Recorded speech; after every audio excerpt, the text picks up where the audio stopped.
Assalamualaikum warahmatullahi wabarakatuh. Hormat Bapak Excel selaku pengampu mata kuliah Manajemen Keuangan 2. Saya Amelia Anggraini Putri, NPM 2320103074, izin menyampaikan presentasi terkait analisis laporan keuangan PT Tanah Laut Tbk. Pada presentasi kali ini saya akan menyampaikan beberapa bagian. Yang pertama ada pendahuluan, yang kedua ada kajian kinerja dan fundamental, yang ketiga ada struktur modal, yang keempat ada kebijakan dividen, dan yang terakhir ada kesimpulan dan saran. Selanjutnya kita masuk pada bab pertama, yaitu bagian pendahuluan. PT Tanah Laut Tbk adalah perusahaan publik yang bergerak di bidang logistik, transportasi laut, dan juga pengelolaan properti.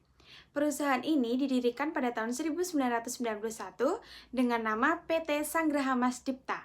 Kemudian pada tahun 2011, perusahaan ini beralih nama menjadi PT Tanah Laut Tbk. Dan untuk struktur kepemilikan sahamnya, kita bisa lihat pada diagram pie di atas.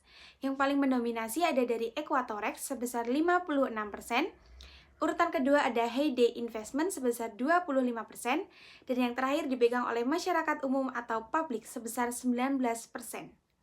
Selanjutnya kita masuk pada bab 2, yaitu kajian kinerja dan fundamental. Yang pertama akan saya bahas adalah laba operasional. Bisa kita lihat pada diagram batang di atas, pada nilai NOWC perusahaan.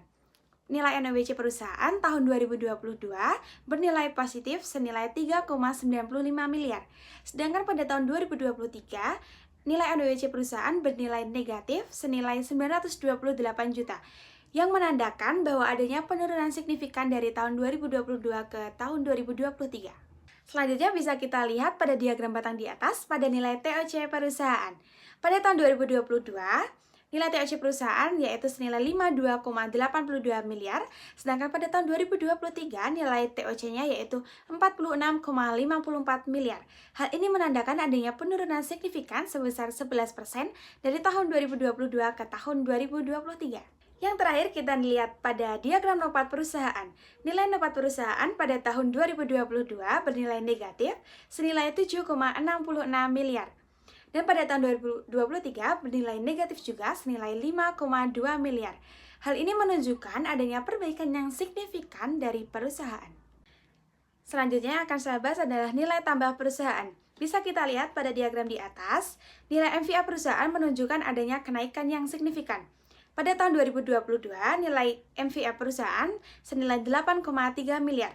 Sedangkan pada tahun 2023, nilai MVA perusahaan senilai 14,44 miliar. Selanjutnya, kita lihat pada nilai EVA perusahaan. Nilai EVA perusahaan pada tahun 2022 bernilai negatif yaitu senilai 14,60 miliar. Sedangkan tahun 2023 nilai EVA juga masih negatif yaitu senilai negatif 11,13 miliar. Selanjutnya saya akan membahas profitabilitas. Bisa dilihat nilai BEP perusahaan tahun 2022 yaitu senilai negatif 15,83%, mengalami perbaikan sehingga pada tahun 2023 menjadi negatif 11,63%. Selanjutnya nilai ROI perusahaan tahun 2022 yaitu senilai negatif 15,56%, kemudian pada tahun 2023 menjadi negatif 11,56%. Kemudian jika dilihat pada nilai ROE perusahaan pada tahun 2022 yaitu senilai negatif 33,4% menjadi negatif 15,65% pada tahun 2023. Yang terakhir kita lihat pada nilai operating profit margin tahun 2022 yaitu senilai negatif 204,52% menjadi negatif 441,8% pada tahun 2023. Pembahasan selanjutnya yaitu mengenai manajemen aset.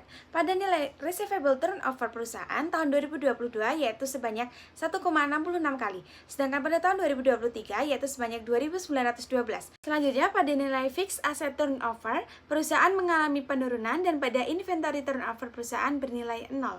Selanjutnya, nilai current ratio perusahaan tahun 2022 yaitu senilai 1,72 dan pada tahun 2023 senilai 0,83. Selanjutnya, nilai quick ratio tahun 2022 yaitu 1,72 dan quick ratio tahun 2023 yaitu senilai 0,83.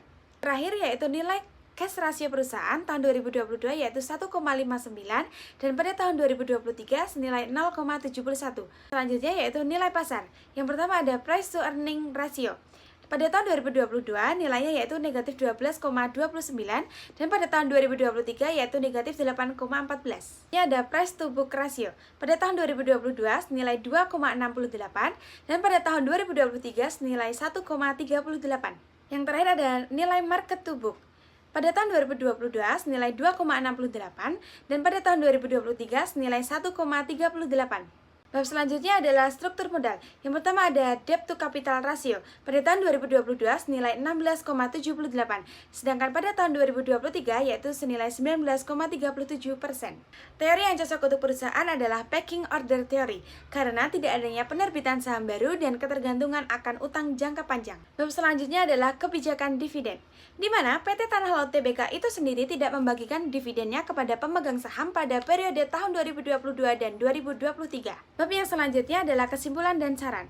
Saran untuk PT Tanah Laut Tbk adalah kurangi biaya untuk pencapaian nopat positif dan juga tingkatkan aset lancar atau negosiasi utang jangka pendek.